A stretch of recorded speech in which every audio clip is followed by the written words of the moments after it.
And welcome back to this week's edition of Southern Sunday. We're just going to be sitting around hanging out, you and me. Just you and me, right? Or did you bring somebody? I hope you brought a friend. If not this week, maybe next week. But either way, make sure you share this video with them. Make sure you smash that subscribe button. And let's go figure out what our scripture is this week. It's a great one, and I'm excited for it. So this week, we've got Exodus 33, 15 through 16. Then Moses said, "If you don't personally go with us, don't make us leave this place.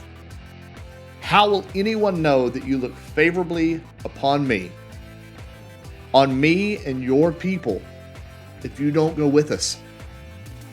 For your presence among us sets your people and me apart from all other people on the earth." It's an awesome scripture, guys. With that, let's head straight on over into our gameplay. All right, we joined this match right after it started, so we're not at the very beginning, but we're not too deep into it here. So I hope you guys are having an awesome week. Hope it's been a great time. This scripture is just really cool. There's a lot of fun stuff in it. And kind of the timing of it is after Israel had really upset God. And he was basically ready to write them off and just been like, you know what? We're done with y'all. I'm just going to kill y'all out here in the desert. You know, we're done with this hot mess. And Moses is like, I don't know if you want to do that. You know, probably not the best idea, but, you know, I mean, you're the big guy, so, you know, why not? You know, you can kind of do what you want there, big guy, but, you know, I would, no. Then he's like, all right, well then, that's not good. Sorry, I just got spotted.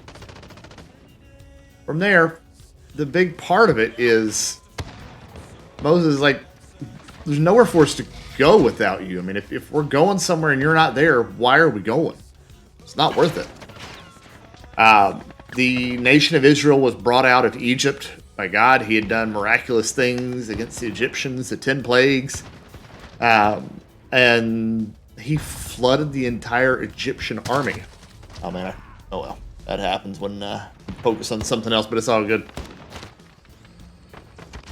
So, why would the Israelites at that point reject God? I mean, they'd kind of seen the power of him. It should be evident what's going on there. But they did.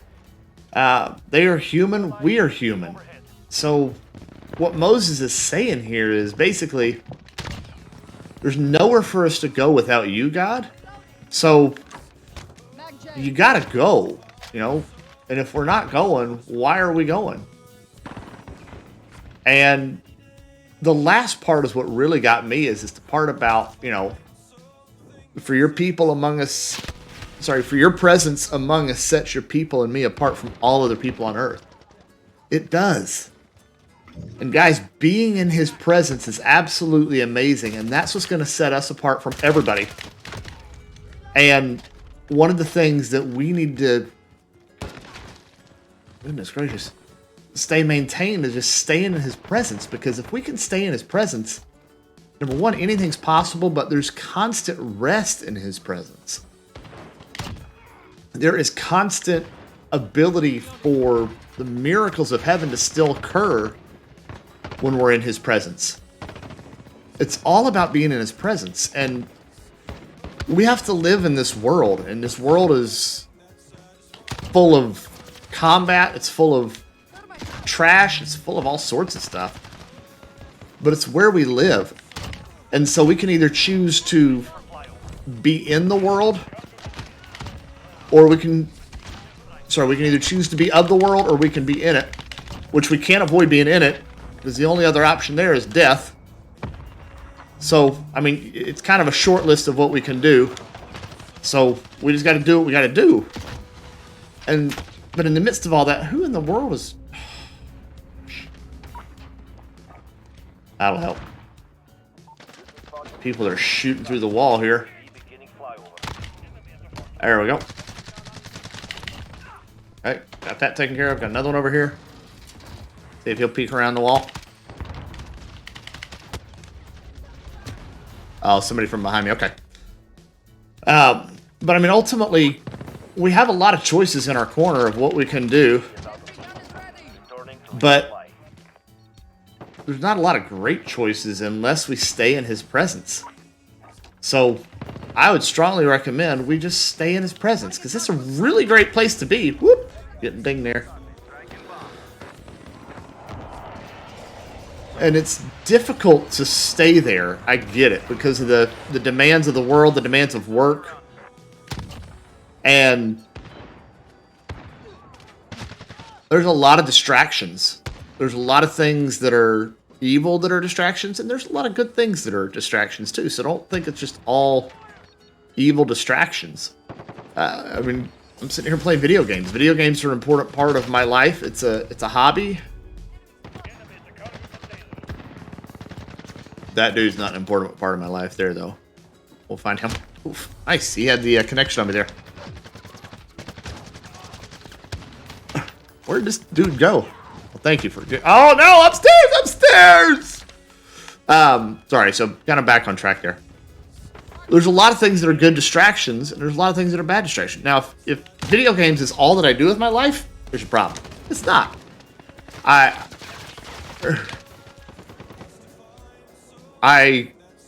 my goodness. Dude just got looks like a collat on us. I've got 2 young kids, so I'm taking care of them, and they're a lot to do. Woo! Wow. I help out with church, different things. I'm part of a soccer association board, so I've got a full-time gig. There's a lot of stuff in life that I've got going on, and there are a lot of good, beneficial things. There's a lot of things that I do for me. There's a lot of things I do for my kids. So it's not like I'm just... How does this do that? It's a balance. But in the midst of all that balance, what is my main focus? What's my main thing? And I know that through all of it, nothing is possible without Christ. And so God is my main thing. This channel is not my main thing. It's just a thing. And as long as the Lord... Oh my goodness. Oh, is that a C-130 or something? Yeah, it is. That's not fun. That's going to be miserable till that's gone. So we'll just kind of hang out here for a minute. There's really not much else to do. But I make sure that God is the main thing.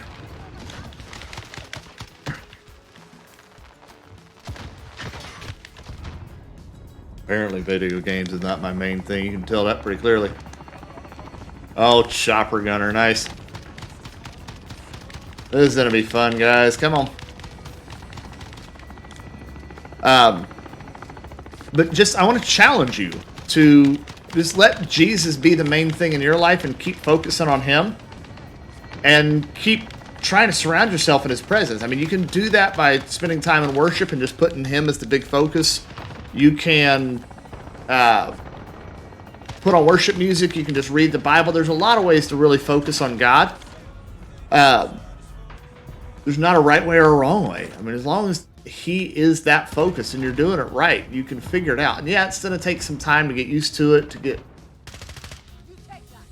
your behavior and your habits changed to where other stuff is not more important. But it's worth it. In the end, it's all worth it. Let's see, we got somebody over here. Let's go to pistols. They're going to love these pistols.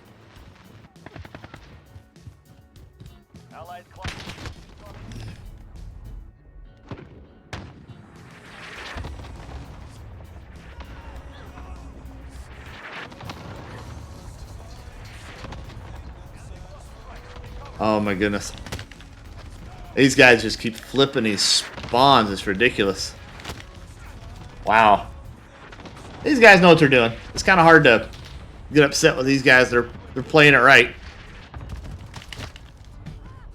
Look at that. They've got 2 guys. One guy's running a bloody shield. The other guy's is the shooter behind him. These guys are doing it right. It's just irritating.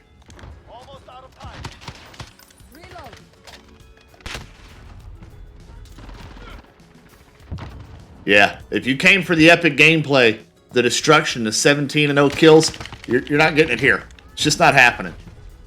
Sorry, I might get 17 kills, but 17-0 only happened once. So, woo, got that guy finally. All right, so what were we talking about?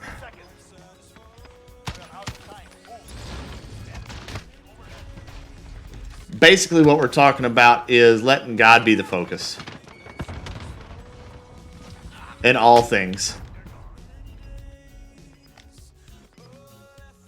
You know, my KD is trash after that match. That was horrible. So, but I hope you guys had an awesome time. I hope you have an awesome week. Thank y'all for coming out. It's definitely a blessing. I love doing this with you guys. Whoop! Let's see if we can get him here in the after. Got him. All right. I'll take it even after the timer. But this week, I hope y'all have an awesome week. We're going to cut it off for a minute. That was just a nasty game. I don't even want to see what the scoreboard was on that one. It was rough. Whew. Still playing over there. Yeah, no. But guys, make sure to check me out if you'd love to. I'd love to keep having you connect with me. We do our live streams. We are still on Facebook for now, Tuesdays and Friday nights. See the times there up on the screen. And then we do shout out Saturdays. So if you didn't see this week's, go check out it. It was hit on Twitter, Instagram, and Facebook. I dropped that yesterday, so go check that out. Today, of course, you're here on Southern Sunday. Now, whatever day of the week you found it, I hope you enjoy it. But y'all be blessed. Have an absolutely awesome week. We're going to see you next week. We're going to keep bringing the content. Let me know what your thoughts are about the scripture. How do you read this scripture? What does it mean to you? I'd love to get your comments down below, get your thoughts, so we can chat about it. Y'all be blessed. Bar Yahweh 112. I'm rolling out. But don't touch my thermostat.